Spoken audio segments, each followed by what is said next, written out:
மறக்காம சர்ப்ரைஸ் பண்ணுங்க. தேங்க்யூ. உண்ணாவிரதம் இருக்க முயன்ற ஆசிரியர்கள் கைது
திமுக அரசின் தேர்தல் வாக்குறுதியான இடைநிலை ஆசிரியர்களுக்கு சம வேலைக்கு சம ஊதியம் என்ற ஒற்றை கோரிக்கையை நிறைவேற்ற வலியுறுத்தி சேலம் கோட்டை மைதானத்தில் 5வது நாளாக இன்று ஆசிரியர்கள் ஆர்ப்பாட்டத்தில் ஈடுபட்டனர்.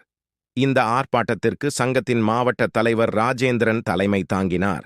தேர்தல் வாக்குறுதியில் கூறியபடி 20,000 இடைநிலை ஆசிரியர்களுக்கு சம வேலைக்கு சம ஊதியம் வழங்க வேண்டும், இல்லாவிட்டால் பணியை புறக்கணித்து கோரிக்கை நிறைவேறும் வரை இந்த போராட்டம் தொடரும் என்று கூறினர். தொடர்ந்து ஆர்ப்பாட்டத்தில் ஈடுபட்ட ஆசிரியர்கள் சேலம் கோட்டை மெயின் ரோட்டில் 5வது நாளாக இன்று சாலையோரம் அமர்ந்து உண்ணாவிரதம் இருக்க முயற்சி செய்தனர். ஆனால் அதற்கு போலீசார் அனுமதி அளிக்க மறுத்தனர். தொடர்ந்து உண்ணாவிரதம் இருக்க முயன்றதால் சுமார் 180க்கும் மேற்பட்ட ஆசிரியர்களை 5வது நாளாக போலீசார் கைது செய்து அருகில் உள்ள திருமண மண்டபத்தில் அடைத்து வைத்தனர்.